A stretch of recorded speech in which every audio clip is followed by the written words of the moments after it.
July 7th.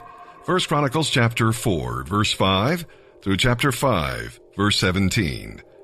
Ashur, the father of Tekoa, had two wives, named Helah and Naharah. Naharah gave birth to Ahuzam, Hepher, Timni, and Haharashtari.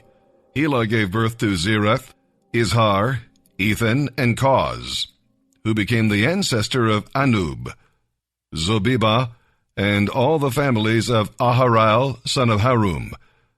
There was a man named Jabez, who was more distinguished than any of his brothers. His mother named him Jabez because his birth had been so painful. He was the one who prayed to the God of Israel, "Oh, that you would bless me and extend my lands. Please be with me in all that I do, and keep me from all trouble and pain." And God granted him his request. Caleb, the brother of Shuah, was the father of Meher. Meher was the father of Eshton. Eshton was the father of Beth Rapha, Paseah, and Tehina. Tehina was the father of Nahash. These were the descendants of Rikah. The sons of Kenaz were Othniel and Serariah. Othniel's sons were Hatath and Meonothai. Meonothai was the father of Ophrah. Serariah was the father of Joab, the founder of the Valley of Craftsmen, so called because many craftsmen lived there. The sons of Caleb, son of Jephunneh, were Iru, Elah, and Neam. The son of Elah was Kenaz. The sons of Jehalelel were Ziph, Ziphah, Teriah, and Azarel. The sons of Ezra were Jether, Mered, Epher, and Jalon. Mered married an Egyptian woman, who became the mother of Miriam, Shammai, and Ishbah, the father of Eshtemoa. Mered also married a woman of Judah, who became the mother of Jared, the father of Gedor. Heber, the father of Soko, and Jekuthiel, the father of Zanoah. Mered's Egyptian wife was named Bethiah, and she was an Egyptian princess. Hodiah's wife was the sister of Naham. One of her sons was the father of Keilah, the Garmite, and another was the father of Eshtemoa, the Mahachathite. The sons of Shimon were Amnon, Rinah, Ben-Hanan, and Tilon. The descendants of Ishai were Zoeth and Ben-Zoeth. Shelah was one of Judah's sons. The descendants of Shelah were the father of Leka, Laadah, the father of Marisha, the families of linen workers at Beth Ashbia, Joachim, the people of Kozeba, Joash, and Seraph, who ruled over Moab, and Jeshubelehem. These names all come from ancient records. They were the potters who lived in Netaim and Gedera. They all worked for the king. The sons of Simeon were Nemuel, Jamin, Jarib, Zerah, and Shaul. The descendants of Shaul were Shalum, Mibsam, and Mishma. The descendants of Mishma were Hamuel, Zakur, and Shimei. Shimei had 16 sons and 6 daughters, but none of his brothers had large families, so Simeon's tribe never became as large as the tribe of Judah. They lived in Beersheba, Moladah, Hazar-Shual, Bilhah, Ezem, Tolad, Bethul, Hormah, Ziklag, Beth-Markaboth, Hazar-Susam, Beth-Biri, and Shaharaim. These towns were under their control until the time of King David. Their descendants also lived in Etam, Ain, Rimmon, Tokin, and Ashan, 5 towns and their surrounding villages, as far away as Bahalath. This was their territory, and these names are recorded in their family genealogy. Other descendants of Simeon included Mishobab, Jamlech, Josha, son of Amaziah, Joel, Jehu, son of Joshabiah, son of Serariah, son of Aziel, Elioenai, Jacoba, Jeshoiah, Azariah, Adiel, Jesimiel, Benaiah, and Ziza, son of Shiphi, son of Elon, son of Jediah, son of Shimri, son of Shemaiah. These were the names of some of the leaders of Simeon's wealthy clans, who traveled to the region of Gedor, in the east part of the valley, seeking pasture land for their flocks. They found lush pastures there, and the land was quiet and peaceful. Some of Ham's descendants had been living in the region of Gedor, but during the reign of King Hezekiah of Judah, the leaders of Simeon invaded it and completely destroyed the homes of the descendants of Ham and of the Meunites. They killed everyone who lived there and took the land for themselves, because they wanted its good pasture land for their flocks. 500 of those invaders from the tribe of Simeon went to Mount Seir, led by Pelatiah, Neriah, Rephaiah, and Uzziel, all sons of Ishai. They destroyed the few Amalekites who had survived, and they have lived there ever since. The oldest son of Israel was Reuben, but since he dishonored his father by sleeping with one of his father's concubines, his birthright was given to the sons of his brother Joseph. For this reason, Reuben is not listed in the genealogy as the firstborn son. It was the descendants of Judah that became the most powerful tribe and provided a ruler for the nation, but the birthright belonged to Joseph. The sons of Reuben, the oldest son of Israel, were Hanoch, Palu, Hezron, and Carmi. The descendants of Joel were Shemaiah, Gog, Shimei, Micah, Reaiah, Baal, and Beerah. Beerah was the leader of the Reubenites when they were taken into captivity by King Tiglath-Pileser of Assyria.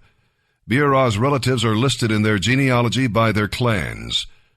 Jeiel, the leader, Zechariah, and Bela, son of Azaz, son of Shema, son of Joel.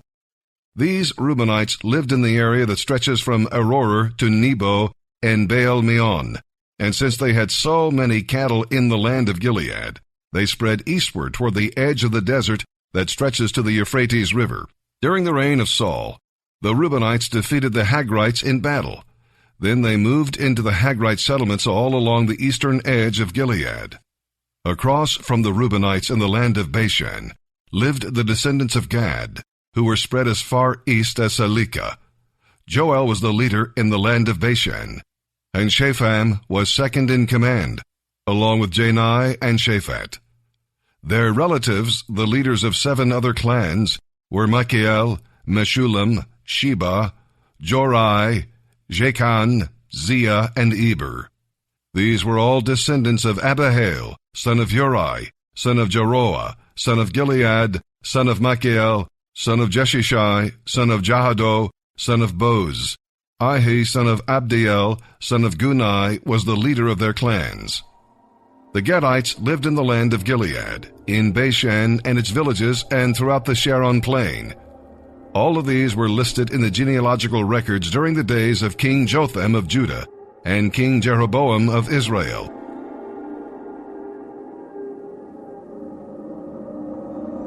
July 7th. Today's reading in the New Testament will be from the book of Acts, chapter 25, verses 1 through 27.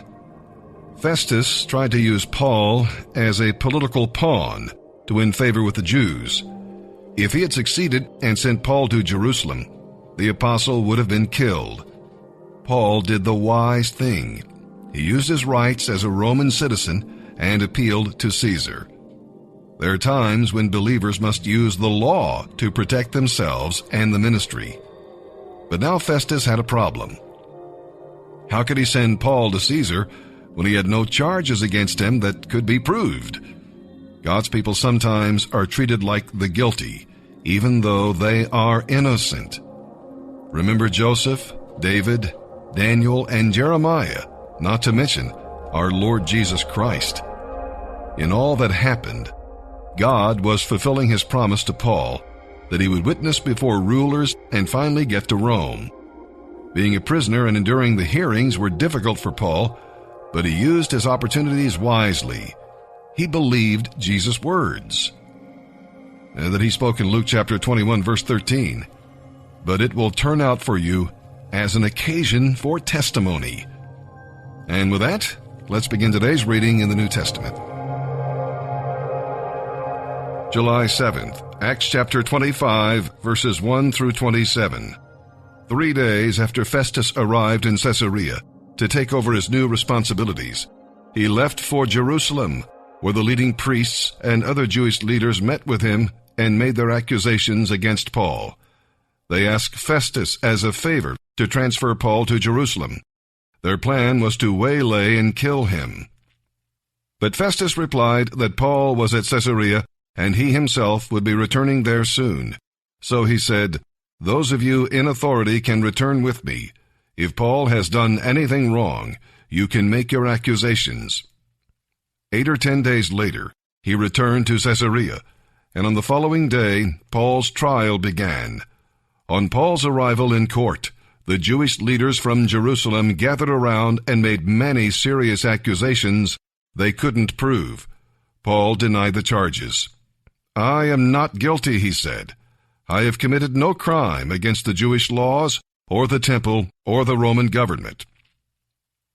Then Festus, wanting to please the Jews, asked him, "Are you willing to go to Jerusalem and stand trial before me there?" But Paul replied, "No, this is the official Roman court, so I ought to be tried right here. You know very well I am not guilty. If I have done something worthy of death, I don't refuse to die. But if I am innocent, neither you nor anyone else has a right to turn me over to these men to kill me. I appeal to Caesar." Festus conferred with his advisers and then replied, "Very well, you have appealed to Caesar, and to Caesar you shall go." A few days later, King Agrippa arrived with his sister Bernice to pay their respects to Festus. During their stay of several days, Festus discussed Paul's case with the king. "There is a prisoner here," he told him, "whose case was left for me by Felix.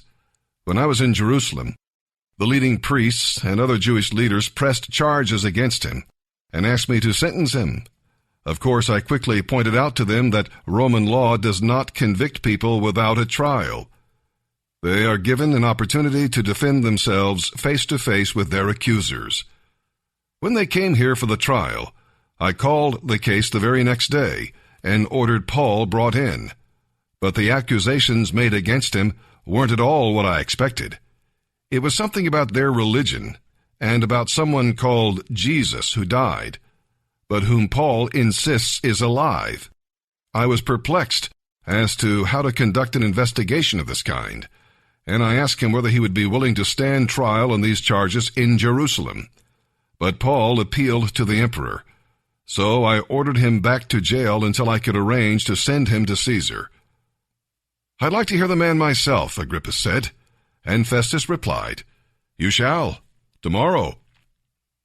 So the next day, Agrippa and Bernice arrived at the auditorium with great pomp, accompanied by military officers and prominent men of the city.